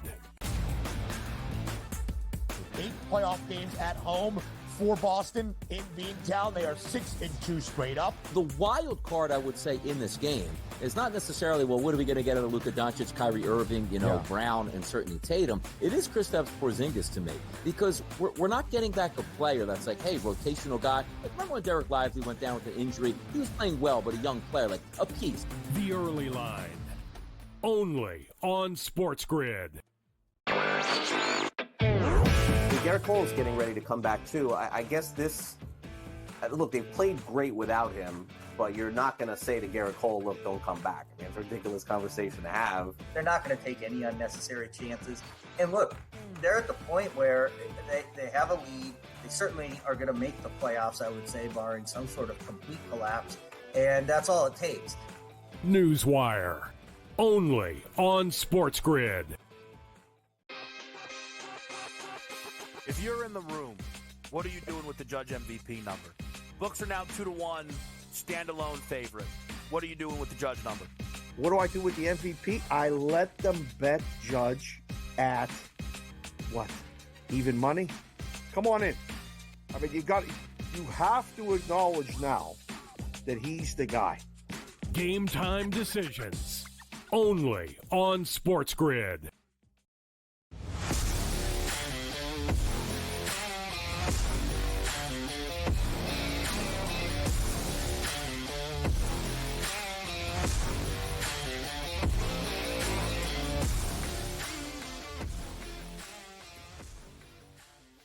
All right, welcome back in. Off and running here. Start of the second period. Edmonton and Florida still a 1-0 game there. George Kurtz hanging out with us here again now that we've had a chance to catch our breath. after all that chalk we had to inhale with George laying out.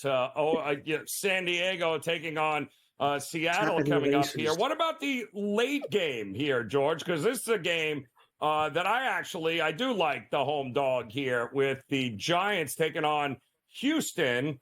Arrighetti, who I think has been pretty good, the rookie for Houston. He is very hittable.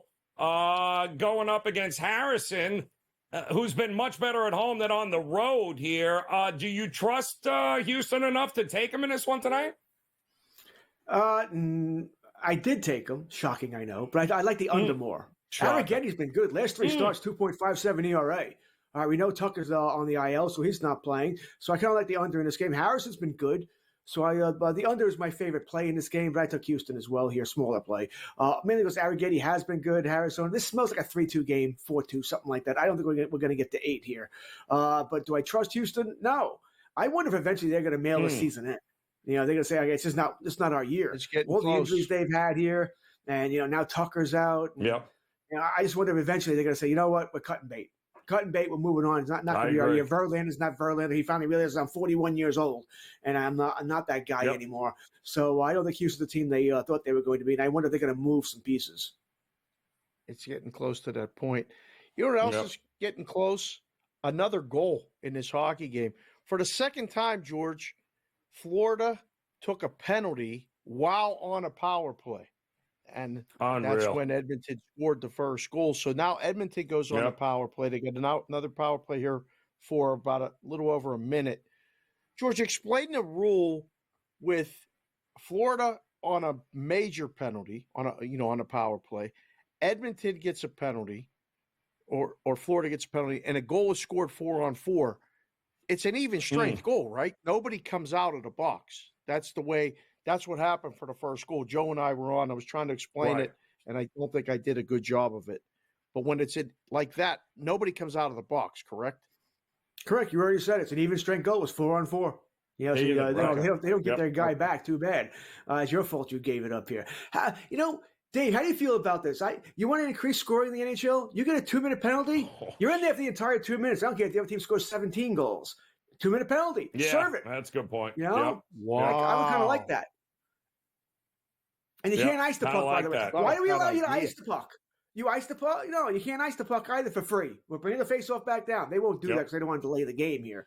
But I always wondered that. Yep. Why do we give the team that took the penalty, why do we give them a break? Oh, no, now you can ice the puck. It's okay. Why? Well, I don't know. It's an art of penalty killing. I used to love killing penalties. That was one of my favorite thing to do because I think you can switch the momentum in a game so quickly when you kill a penalty. Guys, the other team used to get so frustrated, especially when we would call rag the puck, where you would hold on to it, and they couldn't get it. You make 2 or 3 passes, and you kill 10, 20 seconds on it. Well, they just killed it. Okay, so now we're back to even strength. Geez, they had a couple of good ones. We asked Joe Madden. We saw game 1. Are we still going? Because the NBA is going 4 or 5 games. You still think this series is going 5 or more than 5 games? Are we going 6 or 7 after we've seen game 1 and where we're at with this so far in game 2? Yeah. I think we're going at least 6. I don't know if I would change my. I have Florida in 7. Man, because I want to see 7 games. I'd love to see a Game 7 Stanley Cup final. But I think the smart money would be on 6 games. So yeah, I think we get a longer series here. And for your, Joe, when you're talking about Dave, when you're talking about the penalty, I thought that was a huge kill in the first period. You killed the 5-minute. I understand there was a 2-minute penalty in there, but a momentum switch right there. You scored during that. All of a sudden, you're feeling good. You don't. Edmonton now feels great. They killed the 5-minute. So, yes, I think a 2-minute penalty is a little different. Kill 1, no big deal. But if you killed 4 or 5 of them, then, you're frustrating the other team. We can't score on the freaking power play. You've had 4 or 5 chances. I think it does get frustrating and lifts the other team. Listen, we all know it. Special teams are so important in the NHL. Yeah, they are. And you wouldn't have known Edmonton was on that power play, and you wouldn't have known it as the Panthers were firing shots away and controlling the puck here in Edmonton zone. Skinner showing up big time here in this game so far for Edmonton. Got a couple periods to go here, a period and a half to go. We'll see how it goes. But George, enjoy the rest of the night. Enjoy that chalk. By the way, I am sure it's going to be delicious and profitable here tonight. In the meantime, let's go Yankees. Dave and I will be back in-game live, prime time, next year on the grid.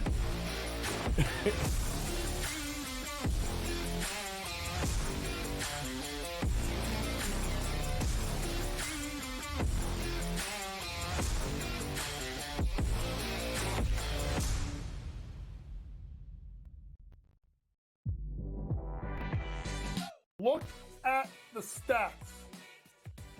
5 out of the top 6 televised rated games on the WNBA this year all involve Caitlin Clark. The only one that doesn't was a second half of a doubleheader in which Caitlin Clark played the first game. Only on SportsGrid.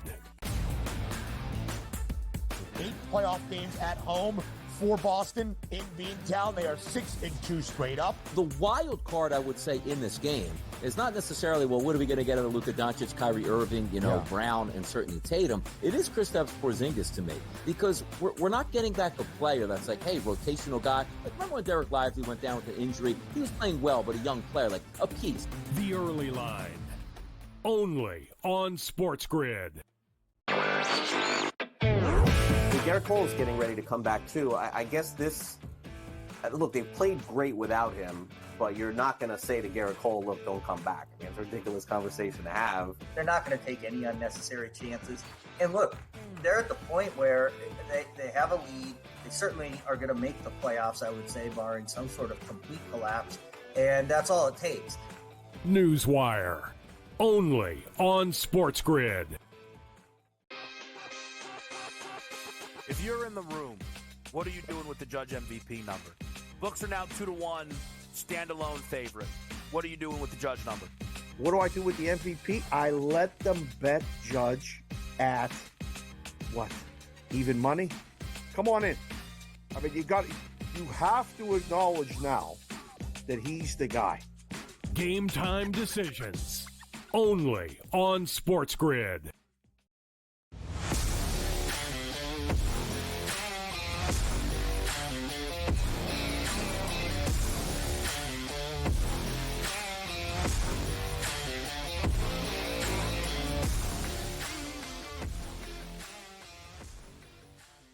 All right, welcome back in-game live prime time here on the SportsGrid Network. Raineri alongside Dave Sharapan as we've got a pretty good one here. Game 2 of the Stanley Cup final here. 1-0 Edmonton, but a complete reversal, Dave, of what we got in Game 1 where Edmonton controlled the puck, had a million shots. Florida did not. Well, it's 13-4 shots on goal right now. The Panthers have the 13 shots. The Edmonton only has 4, but the first shot of the game for them resulted in a goal, and that's where we're at right now. So it's amazing. It's completely flip-flopped here in Game 2. Yeah. Yep. Oh, well, we'll get Dave back here in a second. And I'll tell you exactly how it's flip-flopped, too, because we also had a situation, we talked about it when the show started, on how the save prop for Bobrovsky was 24.5, and it was juiced to the over for Bobrovsky in this one here. And I know a lot of guys that were running to the window to bet it, going, there's absolutely no way he's not going to have more than that, that Edmonton was going to repeat with the offensive bludgeoning of shots that they threw at him. 32 saves in Game 1. Well, if you're going to hit over 24.5, they better kick it into another gear here, because 4 shots on goal on Bobrovsky right now is not going to get it done. So 24.5, Dave, and it was, when it was all said and done, man, it was getting juiced to the over. Everyone was playing over 24.5. You need 21 now in the final period and a half here. I don't think they're going to get there, but I guess anything is possible there. 14-4 right now with 14 minutes to go in the second. All right, we've got Major League Baseball also happening here tonight. The Twins on top of the Rockies. A shutout for the Twins, if you can believe that. 2-0 there in the eighth. Paddock actually throwing a pretty good game. Yankees, well, Rodon did give up a hit, so it was not a no-hitter. He did have a no-hitter through 4 2/3, but he does have the shutout right now. The Yankees on top 4-0. They're in the bottom of the sixth. 4 runs, 8 hits for the Yanks. The good news, Soto is back in the lineup here tonight. 1 for 3 with a run scored. Torres, Verdugo, LeMahieu, pretty much everyone in the Yankee lineup here contributing early against Seth Lugo, which has given them the lead. A 4-0 lead here. Rodon's only got 72 pitches, and he's into the sixth here now. So we'll see how much further he can go. The Yankees bullpen got a little bit of work yesterday and in that series with the Dodgers. So Rodon doing his part in giving them a little opportunity to catch their breath. Lugo, for his credit, also still in, only 84 pitches, but of course has given up the 8 hits and the 4 earned runs. Has not walked anybody and 2 Ks. So 4-0 in that one. The Brewers on top of the Blue Jays 2-1 in the sixth. And we have often running the White Sox, Mariners, Athletics, Padres, Giants, and the Astros here, Dave. Have you figured out the math, Dave, on how we're going to get over 24.5 saves for Bobrovsky with only 5 shots on goal with about 13 minutes to go here in the second? I'm not quite sure how we're going to get there. No, sometimes you make a bet and you realize about halfway through, which is almost halfway through the second period, that you ain't got no shot. There ain't no shot, Joe. We can stop rooting for that. It was fun while it lasted. What do you think the in-game is, Dave? Yeah, no, I mean, if Edmonton is on the power play for the entire third period, maybe we would have a shot, right? Like point. double majors or that's something. a good point. Yeah, but they are content right now. They're playing a perfect road game. You'll hear that expression a lot in the Stanley Cup playoffs. They're playing a perfect road game, dumping the puck, just crossing the red line, playing very conscious defensively. 14 shots for Florida, and Florida's had a major, 2 minors, so they've had multiple power play opportunities. I'm really impressed right now with Edmonton, and there was a lot of people that said, oh, well, after game 1, this might be a short series. I think this is the furthest thing from a short series. I mean, Kurtz wants to see 7.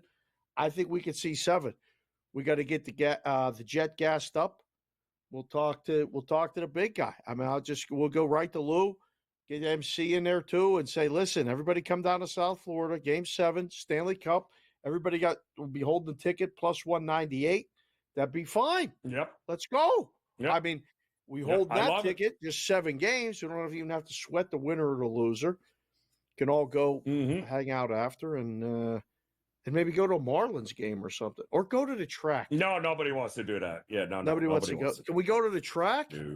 I got the buzz from the We can Belmont. go see Messi in Miami FC if you want. We can go. We can check that out if you want a little. We can go there, but you can't get a ticket to that either. So that's Marlins. You can definitely get tickets. Miami FC, you ain't getting a ticket if Messi is playing. Yeah. So. It is a little bit of a crazy situation down here right now, but everyone is all jacked up for the Dolphins. You know, Dave, what are we? I believe 70 days away. I mean, it's bonkers when you think about it. Here we are, the 10th of June. We're already hearing stories and things coming out of some OTAs and some of these voluntary, meetings and so on and so forth. And there's a lot of question marks coming out of the Miami Dolphins this camp this year. And still, there is a big divide in that building, Dave, with whether Tua is the long-term deal for the Miami Dolphins. And I am going to be the first one to say, absolutely not. The best thing they can do is figure out a way to get the hell out. Absolutely not. Nope. Not going to do it. Nope. Take Tyreek Hill off that team, Dave. What are they? He ain't winning a game for you. He ain't doing it. No. Ain't doing it. Ain't doing it. See, tough. there's the situation, Dave, where it's the opposite, where the wide receiver actually makes the quarterback. The other way around is how it's supposed to work. The quarterback always makes the wide receiver. And good luck in Minnesota paying $160 million for Jefferson when Sam Darnold's. He ain't going to make Sam Darnold better. I'll tell you that right now here. Or the rookie, for that matter. A lot of question marks coming up. Are you ready for it? Are you ready for it already? No, I'm really not. No. I'm still in basketball mode. Still in basketball mode. You're not even looking at... Wait. You're not even looking at win totals, mode. Nothing? Oh, no, my goodness. No, I'm not yet. No. Although I was out and about today, not going to lie, I picked up sheets. Right. I worked the sheets, the paper sheets. That's what I'm talking about. Down at I was stopped at the Westgate. I had breakfast with somebody down there and grabbed the whole season, spreads for every game, season win totals, postseason awards, which I never bet. But I like to have them just to refer to them for content. I don't know. It's too early for that. When do you dive into that, though? When do you dive into that? When do you usually dive in? July? We used to make the numbers now. Like, we would put the numbers up before the NBA Finals for the season. That's what they did. And I think we'll worry about that after the Stanley Cup. Just tell me who's going to win the Conn Smythe. That's all I want to know. We'll ask Cam that question. He's coming up next. Can't get anybody going to win. Who's going to win the Conn Smythe? It's going to be whoever wins this game. So Bobrovsky for Florida, Connor McDavid for Edmonton, right? Can we agree it's one of those two? Or Skinner. I don't know why nobody's betting Skinner. I don't get it. I just don't get it. We'll ask Cam when he comes on next here in Game Live, primetime here on the Grid.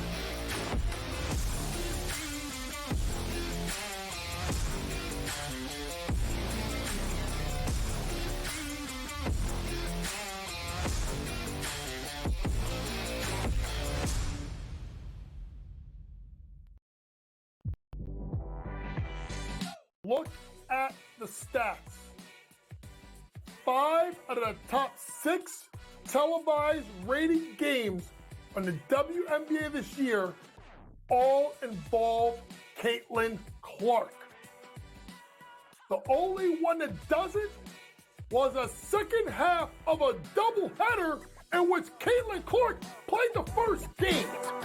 Only on SportsGrid. 8 playoff games at home for Boston in Beantown. They are 6-2 straight up. The wild card, I would say, in this game is not necessarily, well, what are we going to get out of Luka Doncic, Kyrie Irving, Brown, and certainly Tatum. It is Kristaps Porzingis to me, because we're not getting back a player that's like, hey, rotational guy. Like, remember when Derek Lively went down with an injury? He was playing well, but a young player, like a piece. The early line. Only on SportsGrid. Garrett Cole is getting ready to come back, too. I guess look, they've played great without him, but you're not going to say to Garrett Cole, look, don't come back. I mean, it's a ridiculous conversation to have. They're not going to take any unnecessary chances. And look, they're at the point where they have a lead. They certainly are going to make the playoffs, I would say, barring some sort of complete collapse. And that's all it takes. Newswire. Only on SportsGrid. If you're in the room, what are you doing with the Judge MVP number? Books are now 2-1, standalone favorite. What are you doing with the Judge number? What do I do with the MVP? I let them bet Judge at what? Even money? Come on in. I mean, you have to acknowledge now that he's the guy. Game time decisions. Only on SportsGrid.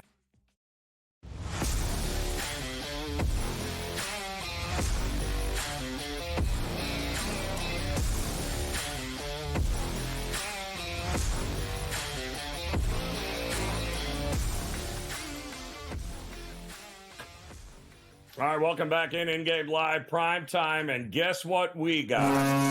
Never going to believe it. Yes. Yes. Tie it up, baby. Yes, sir. 1 1. Florida and Edmonton. Cam Stewart in the house. Cam, judging by the yelling and screaming and the hoorah stuff we were all just doing, I guess there's a few of us on Florida in this game here tonight.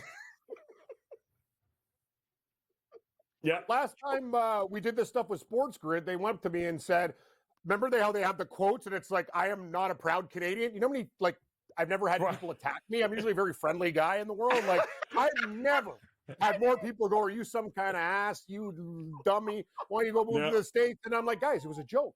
So, guys, when you're putting out my stuff in quotes, try not to, let's just not talk about Canada-U.S. relations or me moving anywhere else. Anyway, how about goal? How about game going to overtime? Joe, you could throw another log on that fire. Just got a feeling it's going to be a really long night. You guys were talking about Conn Smythe. It doesn't matter what Skinner does. It's McDavid, unless Draisaitl goes bananas. For Florida, I think there's a couple options. Bobrovsky, if Barkov, if he could shut down McDavid, and if you're looking for like maybe an underdog, a guy who scores like an OT winner. Basically, when you want to take a dog like Bennett at 60-1, you need him to score in overtime or like a guy that's being very, very close. I had Verhaeghe. I told you, first goal of the series. He scored first goal in game 1, so we hit that. I told you about this guy. He's a great player, man. I think he's one of the more underrated players in the league. Joe, Dave, you guys are going to love this. My biggest bet, bigger than hockey tonight. You're not even going to believe it. Oh, no. Yes! NC State over Georgia in the College World Series tie. How about that? It's my biggest play of the night. Gamblu came on with us last week. We were talking about, I didn't really realize the story about NC State when they were going to be really, really good and COVID hit, and he told us they kind of got jobbed in the series, right, Joe? You know, you're a big college baseball. For ladies that don't know, Joe never beat his own horn, but he actually played professionally, like played NCAA ball. Dave's daughters are like thriving in ball. So we got two guys who know softball and baseball right here. I'll tell you, NC State, maybe they owed him something. I got them as dogs tonight, plus 1.5. And over, guys, it's not over yet. It was 12.5, 13. I have a feeling more runs. Georgia's running out of arms. That's the whole problem with them. I would not be shocked if the Wolfpack put up 12 and Georgia's still getting a couple of them. So I like the live over in the College World Series game. We do everything here. Oh, yeah, Dave, another second in golf. Thanks, Morikawa. Thanks, Morikawa. Hey, Colin, I love you. What? I didn't even want I didn't want to watch. My girlfriend's like, we came in second again, one stroke back. I go, yeah, welcome to my life. That is me. What is going on? Seriously, we have to discuss it because Dave, I told you. We got the U.S. Open this week, and I was with the guy this morning, a serious bettor. It wasn't South Dakota Mike; it was a different guy, and we talked about the golf. And I said, "What do you do with the golf?" He said, "I'm tired of getting great prices and not cashing." I had Hadwin; he had 250-1. And, you know, sniffed it. But then when he goes, this guy's unflappable. He had that triple bogey, comes right back, birdie, That's par, the point, Dave. You said it right there. putts. Nobody in golf. Scotty Scheffler hasn't a triple bogey since his rookie year. The guy doesn't do triples, okay? You open up the door for these guys, nobody's walking in. Like, that's the whole thing. That's the difference. If it was Tiger Woods chasing, he'd be like, thanks, Scotty. Now I'm ready to pounce. This is the thing that we're talking about with this guy. I don't know how he does it. I don't know. And I will say this. Tiger Woods and Jack are still way better. It's a long career. But Jack will even admit it. He usually had to beat 20 guys back in his day, like Tom Watson, those guys. This guy is doing it every week. Tiger Woods, I think, if you interviewed, would say there's Phil, there's Ernie, there's guys. Now, with the young players on tour, there's at least 50 to 60 guys every week that you could make a case for. Right, Joe? I had Sepp Strack at like 1,000,000-1. He was right there for a while, too. It's a different world, a different game. And let's give Scotty Scheffler all the credit in the world. The guy got arrested. He doesn't even care. The guy say he doesn't have blood pressure. Like, you could literally, like, hit him and say, hey, friend, like, do it again.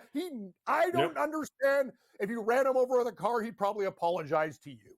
It's like, I was in the way, and I was jaywalking. Sorry. And then hit an 18-footer for Paul. Sir, do you want to sue me? No. I think I should give you some money for your trouble, sir. The guy's like, no, nice guy. Nothing bothers him. But here's the deal about the U.S. Open. The price. Can you believe that price? What do you do? The thing is, Dave, you can still get them. Well, that's the whole thing. You could still get them on the final days, barely. Like, it's like 3, like 2. What is it? Is it 280 on your book, guys? Like, oh my God! But here's the problem, Cam. $3. Even if he's 5 strokes off after round 1, you're still not they're not going to give you an opportunity to get it better than it is now. That's They the learned their problem. lesson. They Yep. learned their lesson that Yep. week. And you know this, Joe. Remember when Yep. it was 11-1 and guys, all those Sharks pounced and he came back and won that tournament? That's correct. Dave Yep, did it. I did Me and it. Carver talked about it. That was our one opportunity to get rich, and we didn't do it. Shame on me.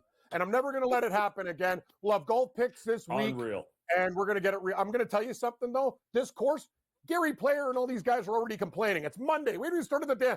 Oh, no, the greens are so tough. The USJ. I'll tell you something about the USJ. You want to embarrass golfers. Remember Joe when he told me at the Masters, I'm Gary Player. Yep. I did 500 push-ups before you hit the alarm clock. Did you have bacon for breakfast? I had oatmeal. It's like, settle down, Gary. I get it.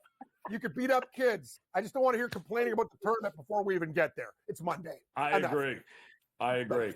Did you see The the US video of golf? Open. It's my buddy's tweeting Yes. it to me, Joe. I was just dying. I'm Yep. gutting myself. I go, dude, like, Yep.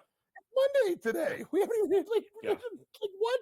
Yeah. I love that. We will not have a repeat of the 20 under is not winning a major again God, this no, year. I The know. US Open. Good luck. You'll be There's exactly. 8 You're under. going to be but that it at tops. That's exactly what we're going to get five here. guys under par.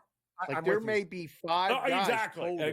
under par. Yes. Winning score around 4 or 5 under. Yep. Max. call, Dave. The way it looks.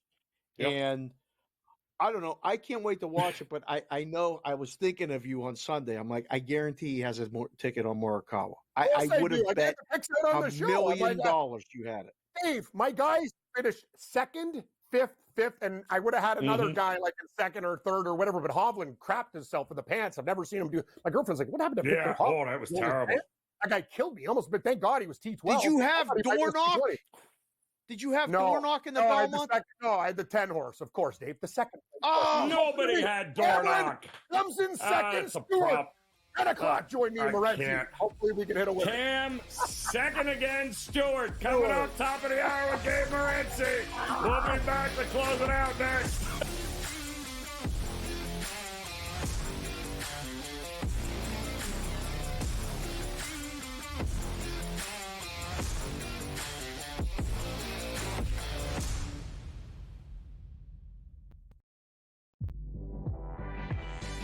Look at the stats. 5 out of the top 6 televised rated games on the WNBA this year all involve Caitlin Clark. The only one that doesn't was a second half of a doubleheader in which Caitlin Clark played the first game. Only on SportsGrid.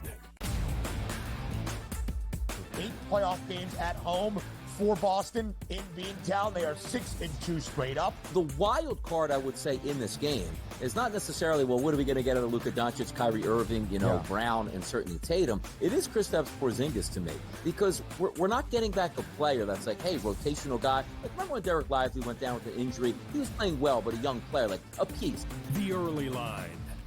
Only on SportsGrid. Garrett Cole is getting ready to come back too. I guess look, they've played great without him, but you're not going to say to Garrett Cole, look, don't come back. I mean, it's a ridiculous conversation to have. They're not going to take any unnecessary chances. And look, they're at the point where they have a lead. They certainly are going to make the playoffs, I would say, barring some sort of complete collapse. And that's all it takes. Newswire. Only on SportsGrid. If you're in the room, what are you doing with the Judge MVP number? Books are now 2-1, standalone favorite. What are you doing with the Judge number? What do I do with the MVP? I let them bet Judge at what? Even money? Come on in. I mean, you have to acknowledge now that he's the guy. Game time decisions. Only on SportsGrid.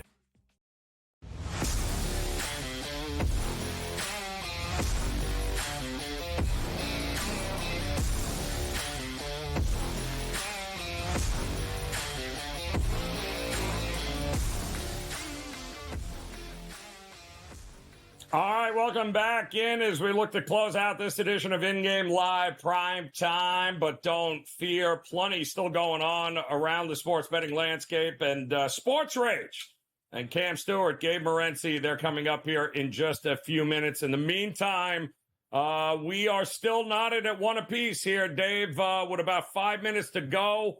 Another Edmonton power play.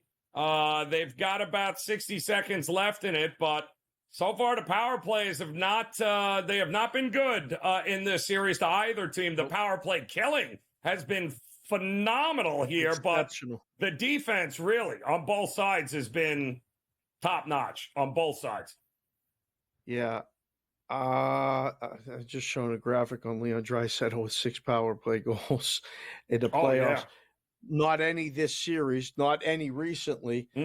Both goalies are playing great. This is going to be a good game. If you're watching us, make sure you go, you stay with Gabe and Cam and keep this game on. I think, Joe, I don't want to say it now because it's only the second period, but that overtime bet is looking like, even if it's not 1-1, it can be 2-2. You needed a goal from the other team before the end of this period. Got it with Florida. I'm watching it. No sound. I feel like Florida's got a lot of momentum. If they kill this penalty, it might be time. It might be time. I'm watching this line here, minus 125.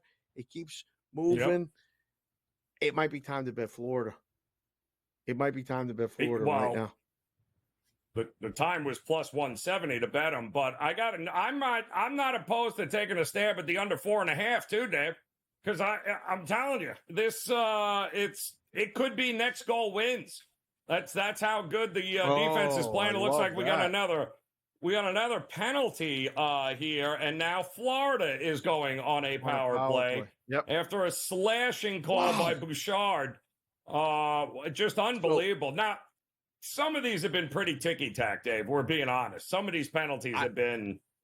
I completely agree. I just saw that one. Now, the in-game number just went to 160 here at the book. It's still tied. Yes. Which tells me that whoever's watching this really likes the fact that Florida could score here before the end of the second period, which, wow, that was a bad call. That's a terrible call. It's 1-1. It's the second period of a tie game in a Stanley Cup. We can't call that. I mean, and it's not even a guy that's like dirty. That's Bouchard. He just tapped him on his arm. Oh, I'd be irate if they called that on me. But man, oh man. So minus 160. The under 4.5 went to a bigger plus because if you get a power play goal now, it flips, right? It probably goes to 5.5. If you don't think they score the rest of the period, bet the under plus 115 because it'll be I would say minus 140 by the time this period's over. Correct. So you'll be able to sit there with a really good number at a really good price. That's always good. I like it. You got me thinking, Joe, about the football. Did you see Mike Tomlin signed an extension with the Steelers? Why are you clapping? Yes. Why are you clapping, Joe? Because you did not, and you noticed, Dave, as a Steeler fan, why would you want Tomlin to be a lame duck coach heading into the year? Why? Why would you want that hanging over his team's head? Fair. Right? With everything that they have going on, Russell Wilson, whatever that's going to be. Exactly. And Justin Fields right behind him, whatever that's going to be. There's going to be a lot of drama to begin with. He couldn't have been a lame duck coach. Yes. But a lot of my buddies were like 3 more years. We got 3 more years of this. Yeah. What's the other option? I don't think it's the worst thing in the world because who do you replace him with? Like, that's a legacy job. He's been there almost 20 years. You don't just get some young 32-year-old coach to come in and replace him, I don't think. Correct. So, not in that town. Yeah. I mean, what are you going to do? That's like if you were the Lakers trying to hire, like Hurley out of college. Like, what do you how it is? No, like you can't. One of the most storied franchises, and you're going to what? What are you going to bring in? Like, stop it. I'm glad they did it, Dave, because I would expect that from the Steelers organization.